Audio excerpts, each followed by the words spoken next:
Hello, my name is Beth Dixon, and this is part 2 of a video series on basic probabilities and discrete random variables.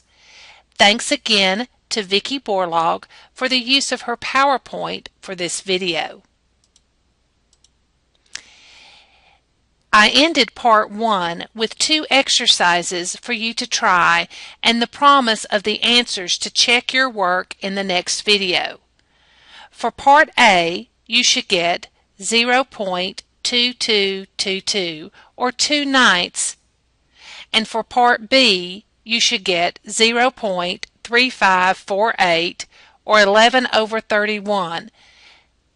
Now let's move on to the next topic, of discrete random variables.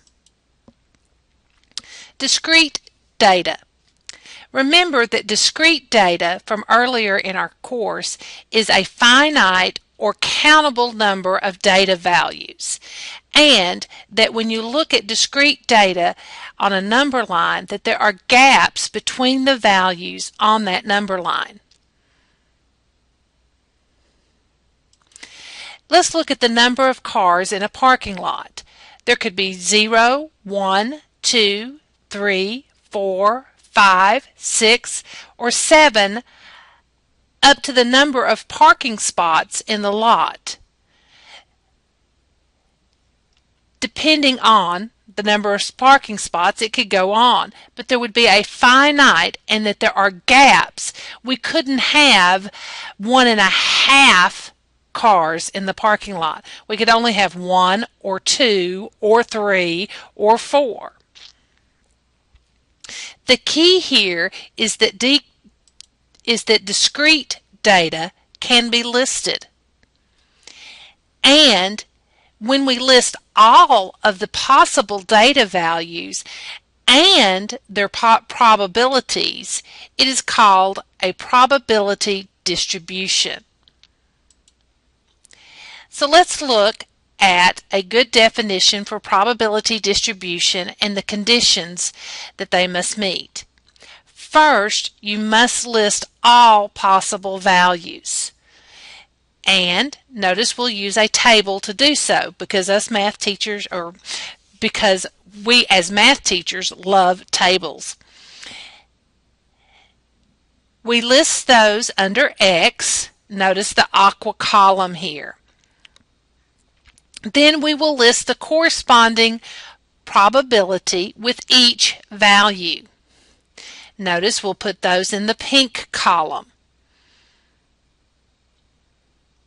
This makes up the 2 parts of the probability distribution. Now for the important condition. The total probabilities when added up will equal to 1. And they must be probabilities. They can't be numbers smaller than 0 or larger than 1. They must be probabilities. And of course, because we're math teachers, we have a shortcut of writing that. Notice down here where my cursor is floating around, that's the sum signal. It's called sigma. It's a Greek letter for sigma, and it means the sum of the px, the probability column, is equal to 1. Now, another definition that we need is for the random variable. It will be the numerical value that describes the outcome of a random selection. So we have a sample space here. We have some people. Then we have an experiment. That experiment is to select one of these people at random. That's the experiment. The outcome is when we actually select some person. We've selected this one. He or she becomes our outcome. The random variable then is the numerical value that describes this outcome, such as this person's weight, their height, or the number of cars that that person has. That number is the random variable.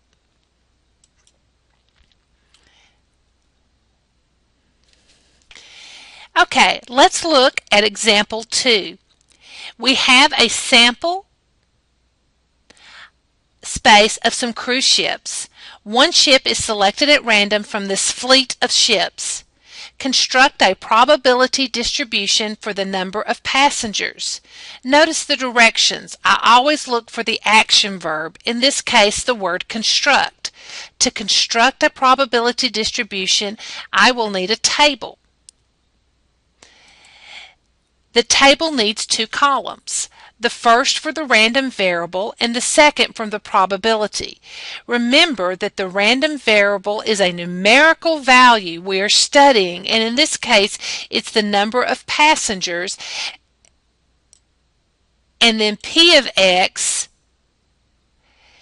is going to be the probability of each of those in turn. And looking at our fleet, we can see that we only have 800, 850, or 900 passengers. So we'll fill in the table 800, 850, and 900 with those values. Next, we'll look at filling in the probabilities. As we look at that, we want to look first at 800. Then we want to look at the probability of selecting one of the cruise ships and it having 800 passengers. Since it's randomly selected, we can just count, and there are 1, 2, 3, 4 out of the total of 9. So that gives us 4 nights, or 0.4444. That fills in our first row. Now let's repeat that process for the 850. What's the probability of 850? There are 1, 2, 3 ships that have 850 passengers out of the 9. That will make 3 nights, or 0.3333 for our probability, and that finishes the second row. And we are ready to look at the last row for 900 passengers. To fill in the probability for 900 passengers, we need to count the number of ships with 900 passengers. There are 1, 2 ships out of the 9 in the fleet with 900 passengers. This makes the probability 2 nights, or 0.2222, and that completes our table and makes the probability distribution.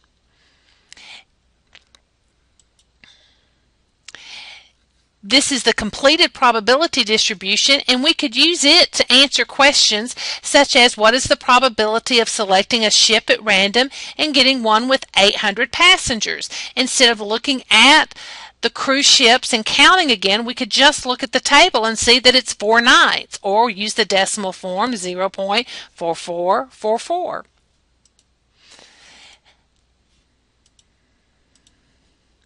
Now, as we're looking at this, remember a couple of things about what we said. All of our probabilities we have random variables and numerical values here. All of our probabilities over here are true probabilities.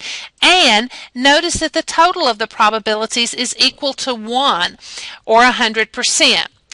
But if we actually took our calculator and added 0.4444, 0.3333, and 0.2222, we will actually get 0.9999.